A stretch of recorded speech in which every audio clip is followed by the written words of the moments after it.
यहां तक आया है कि कोई अत्यंत निर्धन व्यक्ति है और उसके पिता के श्राद्ध की तिथि आ गई और वो उसके घर में खाने को नहीं है, वो ब्राह्मण को निमंत्रित करके क्या जिमावेगा, कैसे श्राद्ध तर्पण करे।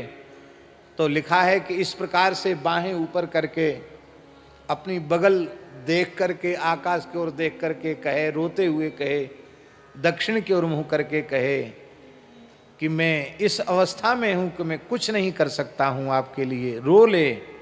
और वहीं की एक मुट्ठी घास उखाड़ करके किसी भी भूखी गाय को खिला दे तो उतने से ही पितर तृप्त हो जाते हैं, उसको श्राद्ध तर्पण के त्याग का दोष नहीं लगता है। लेकिन कर्ज करके नहीं करना चाहिए ये विधि।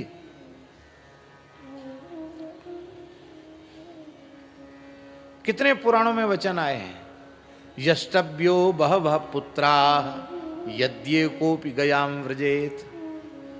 शास्त्रों में लिखा है अनेक पुत्रों को जन्म देना चाहिए। क्यों देना चाहिए? बोले यद्यो कोपि गयाम व्रजेत, उनमें से कोई एक तो होगा जो गयाजी जाएगा।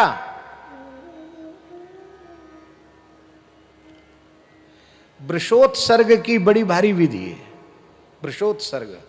और वह वृषोत्सर्ग भी 4 बछड़ी अथवा 5 बछड़ियों के साथ विवाह करके उनके उत्सर्ग की विधि अभी गरुड़ पुराण में आई है। उस समय यहां हुआ था तो बहुत से लोगों ने चर्चा उठाई थी, उसके बिल्कुल श्लोक प्रमाण अभी गरुड़ पुराण में वही प्रकरण आया है। पर वर्तमान और लिखा है सारा कर्मकांड एक और वृषोत्सर्ग एक और।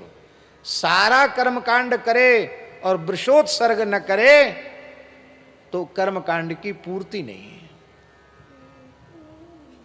वृषोत्सर्ग बहुत जरूरी है।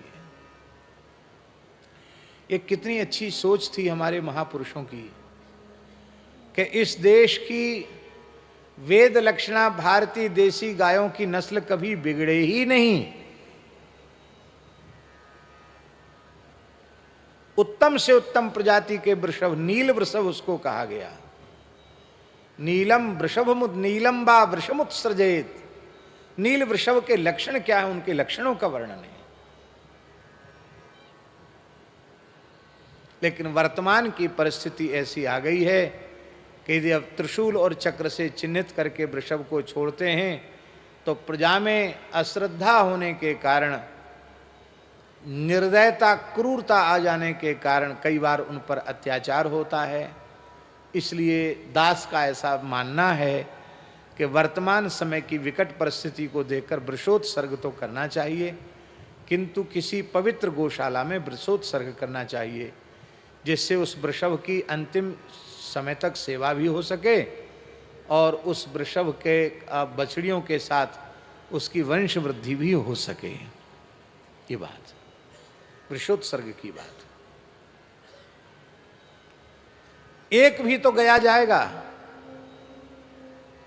सन्यासियों को भी गया जाने की आज्ञा है। हाँ, सन्यासियों के लिए लिखा है कि निवृत्ति परायण व्यक्ति जब गयाजी जाता है और विष्णुपद का दर्शन करता है और वह अपने दंड का स्पर्श विष्णुपद से कराता है तो उसके पितृ सब वैकुंठ चले जाते हैं। इसलिए विरक्त महात्माओं के पितर भी आशा करते हैं कि हमारे वंश का यह विरक्त साधु सन्यासी भी गयाजी में जाकर विष्णुपद का दर्शन करे। दर्शन मात्र से पितरों का कल्याण हो जाता है। और गृहस्थाश्रम में है तो उसे गयाजी अवश्य अपने जीवन में एक बार गयाजी जाकर के विधिवत श्राद्ध तर्पण आदि करना ही चाहिए, नहीं तो वो कृतघ्न माना जाएगा। बोलो श्री गया धाम की, श्री गदाधर भगवान की, श्री विष्णु पद की, श्री फल्गु गंगा की। अब गया श्राद्ध की विधि क्या है? गया श्राद्ध की विधि है कि किसी धर्मनिष्ठ व्यक्ति के मन में गया श्राद्ध का संकल्प जगे तो सबसे पहले उसको अपने पितरों का आवाहन करके घर पर श्राद्ध करना चाहिए और क्षौर कर्म करा करके घर पर विधिवत श्राद्ध करके और उन पितरों को फिर साथ लेकर चलना चाहिए। फिर पहला श्राद्ध अपने घर पर, दूसरा श्राद्ध तीर्थराज प्रयाग में त्रिवेणी संगम में, चौथा श्राद्ध वाराणसी में मणिकर्णिका पर, और फिर पुनपुन नदी के पास श्राद्ध करना चाहिए, और पुनपुन नदी को पार करके फिर गया में प्रवेश करके विधिवत 16 श्राद्ध संपन्न करने चाहिए, ब्राह्मणों को तृप्त करके तब आना चाहिए। ये है पूरी शास्त्रीय विधि। घर से चले और फिर घर आकर के उस अनुष्ठान को पूर्ण करें। हर व्यक्ति को गया, भगवान श्री राम गया श्राद्ध करने गए हैं, भगवान श्री राम गया श्राद्ध करने गए हैं। राम जी की धर्मनिष्ठा की परीक्षा लेने के लिए दशरथ जी आए। हाँ, राम जी ने जैसे ही पिंडदान किया तो तुरंत, गया जी की घटना है, तो राम दशरथ जी का हाथ आ गया पिंड लेने के लिए। अब बड़ी समस्या, पिताजी खुद हाथ निकल आया वहां। अब पिताजी के हाथ में पिंड दें कि कुशापर पिंड दें, और श्राद्ध में बोल सकते नहीं। तो भगवान श्री राम तो धर्म विग्रह हैं, उन्होंने कहा पिता के हाथ में पिंड देने की विधि नहीं है, कुशा पर जो आवाहन किया गया है वो कुश ग्रंथि पर पिंड देने की विधि है। तो जैसे ही कुश पर उन्होंने पिंडदान किया, दशरथ जी प्रकट हो गए, कहा वत्स, मैं तुम्हारी धर्मनिष्ठा की परीक्षा लेने आया था, कहीं भावुकता में तुम शास्त्राज्ञा का उल्लंघन तो नहीं करते हो। क्या कहना। जाने के बाद राम जी ने जानकी जी को थोड़ी फटकार लगाई है। ब्राह्मणों का भोजन हो रहा था, तुम कहां चली गई? 3 ऋषियों का हमने निमंत्रण किया था और तुमको अपने हाथ से परोस के जिमाना चाहिए। सारी रसोई तुमने अपने हाथ से बनाई और बिना जिमाए तुम छिप गई। मुझे परोसना पड़ा, अच्छी बात है, लेकिन तुम्हें उपस्थित होना चाहिए था, तुम गृहिणी हो। का प्रभु अपराध क्षमा करें, हमें तो ब्राह्मण दिख ही नहीं रहे थे। एक आसन पर मेरे पूज्य ससुर जी बैठे थे, दूसरे आसन पर मेरे ससुर जी के पिताजी बैठे थे, और तीसरे आसन पर उनके भी पिताजी बैठे थे।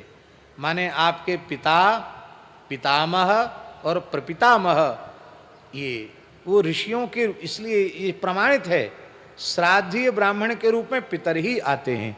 श्री जानकी जी ने तो कहा कि अपने ससुरों, पूज्य ससुरों के सामने मैं कैसे आ सकती थी, इसलिए मर्यादा के कारण मैं छिप गई। तब राम जी प्रसन्न हुए कि हमारा श्राद्ध सफल हो गया। अब एक प्रश्न है कि मान लो जिस व्यक्ति के नाम से हमने श्राद्ध किया है वो विशुद्ध ज्ञानी अथवा विशुद्ध भगवत भक्त है और वो मुक्त हो गया, आवागमन के चक्र से छूट गया, जो भी मोक्ष हो, कैवल्य हो गया, सायुज्य हो गया, सालोक्य हो गया, सामीप्य हो गया, साष्टी हो गया, जो भी उसकी भावना उपासना में मोक्ष हो, वो मोक्ष उसका हो गया। अब उसको पिंडदान जलदान की आवश्यकता नहीं है। तो ऐसे व्यक्ति के लिए जो पूर्ण ज्ञान अथवा पूर्ण भक्ति प्राप्त करके आवागमन के चक्र से छूट चुका है, क्या ऐसे उस विशिष्ट ज्ञानी के भक्त के अंत्येष्टि विधान और पिंडदान दशगात्र आदि होने चाहिए कि नहीं? उसका श्राद्ध होना चाहिए कि नहीं? क्यों, उसको तो मिलना नहीं है, वो तो मुक्त हो गया। तो इसको पिंडदान जलदान मिलना ही नहीं है, तो उसको क्यों किया जाए? यह एक प्रश्न है, और इसका समाधान भी भगवान व्यास ने पुराणों में दिया है। वो कहते नहीं, ऐसे लोग जो मुक्त हो चुके हैं उनका भी श्राद्ध तर्पण आदि श्रद्धा पूर्वक सविधि होना चाहिए। क्यों? क्योंकि उनके श्राद्ध तर्पण से उन्हें भले ही वह श्राद्ध तर्पण का फल न मिले, लेकिन संपूर्ण पितरों के महापितर हैं भगवान नारायण, सर्वेशाम पितृरूपी जनार्दनः। इसलिए उन मुक्तात्माओं के निमित्त किया गया पिंडदान जलदान सीधे भगवान तक जाता है। और जब भगवान उस जलदान पिंडदान से तृप्त होते हैं तो भगवान विश्वात्मा हैं, और भगवान के तृप्त होने से पूरे ब्रह्मांड की आत्माएं तृप्त हो जाती हैं। इसलिए मुक्तात्माओं के पिंडदान करने की और अधिक महिमा है, भक्तों के पिंडदान जलदान की और अधिक महिमा है। हम ये विवेचन केवल इसलिए कर रहे हैं इस प्रकरण में कि ये जो शास्त्रीय विधान है इसकी उपेक्षा बिल्कुल भी नहीं होनी चाहिए।